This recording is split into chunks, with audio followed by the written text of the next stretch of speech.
E allora, per cercare di capirne di più, siamo andati a vedere Marco Gaiazzi.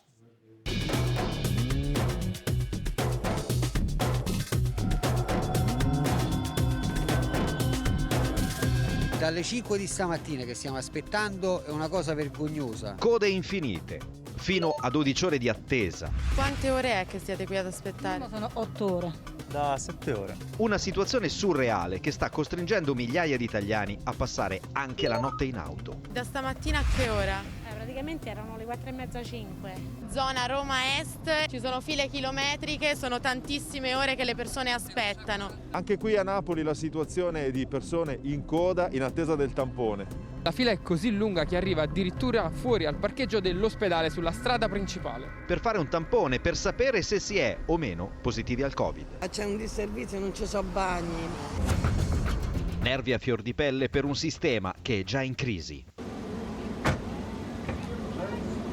Eppure in estate c'era chi lanciava l'allarme. L'inverno sarà caratterizzato probabilmente da un aumento dell'estensione dei focolai. L'idea era semplice, prepararsi per tempo a fare test a tappeto per isolare i positivi. Prevenire il rischio. E invece... E sono andata pure all'altro ospedale a Santa Lucia, hanno finito i tamponi, 200. Alle 10:30 già era finito. Per me è una cosa vergognosa. Eppure una soluzione c'è. Tamponi rapidi cosiddetti antigenici. Ma che cosa sono? È un test che è utile a rilevare le proteine nella molecola del virus SARS-CoV-2. Da quando viene fatto il tampone al risultato passano 14 minuti. Negativo. Un test affidabile e rapido che però per mesi non è stato preso in considerazione. Il governo sta correndo ai ripari con un bando di gara per 5 milioni di test rapidi. La gara è stata chiusa solo 5 giorni fa, in palese ritardo. Forse il meccanismo non è proprio corretto, diciamo, allo stato attuale. Sarebbe bastato ascoltare gli esperti. Fare una politica invece che passiva, attiva. Così, tra code e ritardi, molti sono costretti ad andare in strutture private a pagamento. Sono rimasta chiusa in casa 5 giorni ad aspettare che l'ATS mi chiamasse per fare il tampone, non si sono mai più fatti sentire, ho deciso di andare e farmi privatamente il tampone che mi è costato 125 euro. Migliaia le strutture private che propongono test anti-Covid in una giungla di prezzi che possono superare anche i 120 euro per tampone, con rincari da inizio anno anche del 200%. Il prezzo è 140, 85 euro, 80 euro, 75. Insomma, o code e inefficienze nel pubblico o centinaia di euro nel privato. Comunque la si veda, a fare le spese sono sempre gli italiani. Ci ho messo quasi una giornata però. E però anche qui il bando per i test rapidi il 28 settembre è chiuso l'8 ottobre. Stessa domanda, ci si poteva pensare prima? si è aspettata un'evidenza scientifica maggiore, poi lei lo sta chiedendo a me che sa che ho cavalcato la necessità di altri test oltre ai tamponi da un bel po'. Ora la richiesta di tamponi è sicuramente eccessiva, spesso viene sbagliata anche l'indicazione ed è necessario avere nell'armamentario altri test diagnostici.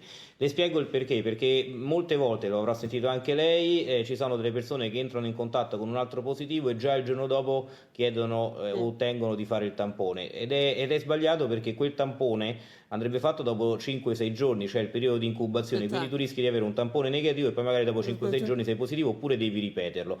Però se ci fossero dei test diagnostici in più potrebbe essere stratificata la popolazione ad alto, medio e basso rischio, ed ecco che così tu individui chi deve fare il tampone, quindi chi il deve fare un tampone test solo rapido, su quelli ad alto rischio. altro. Il tampone si farebbe solo, si fa un'operazione di screening e si va a fare il tampone su quelli di alto rischio. Abbiamo esaurito il tempo, Vice Ministro, le faccio solo un'ultima domanda. Grazie a voi. La volta, 2 settimane fa, le avevamo fatto vedere le frontiere italo-francesi che non si passava tranquillamente. Noi siamo tornati, adesso non ho tempo di farle vedere il servizio, ma nei giorni scorsi era di nuovo così. Si era informato se si può fare qualcosa al confine?